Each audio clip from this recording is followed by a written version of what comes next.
What's up, everybody? Welcome to Podcast Now. I'm Alex, and in this video, I want to talk about some Assassin's Creed Mirage news. Ubisoft's statement that the game's done really well. Now, they haven't been very specific as to how well the game is, but they gave kind of examples, or they likened it to other things. And look, at the end of the day, I think it's good. I think it's good that this game is being well received in terms of the sales. You know, I liked the game quite a bit. I wouldn't say necessarily that I loved it. You know, I did a full review on Podcast Now, but, you know, ultimately, if this game is doing fantastic in terms of sales, if it's keeping up with the other maybe bigger Assassin's Creed games of the past, 5-6 years, which they say it is, then I think that's a good sign. No matter if the game is a 7 out of 10 for you, or an 8 out of 10, or a 9, the idea that they're trying to kind of infuse old and new, and that it's overall been pretty successful, at least from a sales perspective. I think no matter what, no matter the quality, kind of again, that range of a 6 to an 8,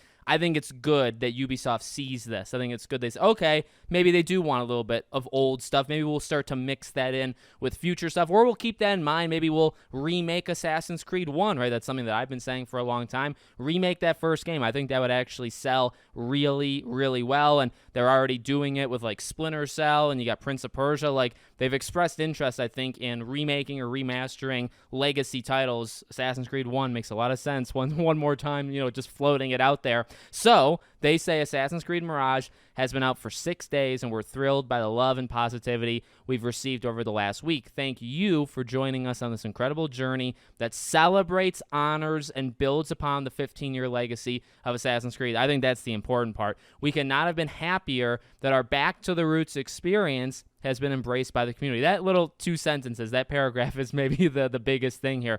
With a number of players being in line with past successful launches, such as AC Origins and Odyssey, we're humbled by the positive reception. We're also proud to share that AC Mirage is the biggest new-gen launch in terms of unit sales to date at Ubisoft for the next-gen stuff. A big congrats to the studio and all its partners, and as a final thank you, we'd like to share some exciting community achievements, which is 60 million leaps of faith, 479 collective years spent parkouring on the roofs of Baghdad. I mean, it's pretty nice when you get those cool little stats, right? Those are kind of fun. So, again, I think that early on in their little statement there, that is, to me, the most important part. And obviously, I guess the comparisons to the other games, that's all, to me, that's almost like them doing it for themselves, right? They're saying to themselves, oh, thank God. Thank God that this game kind of matches what we've done with the other ones. Now, where's, by the way, because they mentioned Odyssey and Origins, so Valhalla,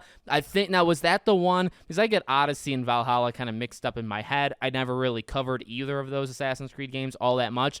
Was Valhalla the one that, like, really, like, broke all sorts of records? Maybe that's why it's not lumped in. So, like, it didn't do, like, insane, like, something that they could not believe. It did pretty good or very good numbers that the first two did, but not the last. I don't really know exactly why, I guess, Valhalla isn't included there. But I think they did that for themselves to say, okay, we did something different, and by different, I guess it's, again, fusing together old and new, and thank God the community kind of backed it where it's selling in line with the new age stuff that we had to do. We had to change Assassin's Creed because people were, like, done, with the old stuff. Now people want the old stuff back, and thank God people are supporting it in the same way they supported Origins and Odyssey, right? I think that's for them. And then that first part, thank you for joining us on this incredible journey that celebrates and honors. Again, that part is almost like the acceptance where it's like, hey, we tried to do this thing where we mixed the two together.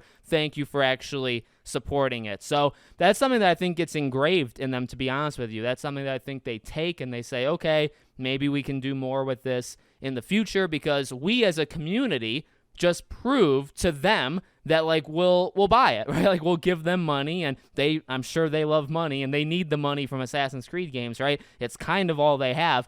They now get that message, and I think that's honestly a very good thing. So let me know what you guys think in the comments. Make sure, as always, you guys are subscribed, bell icon turned on, and I hope to see you all on the next one.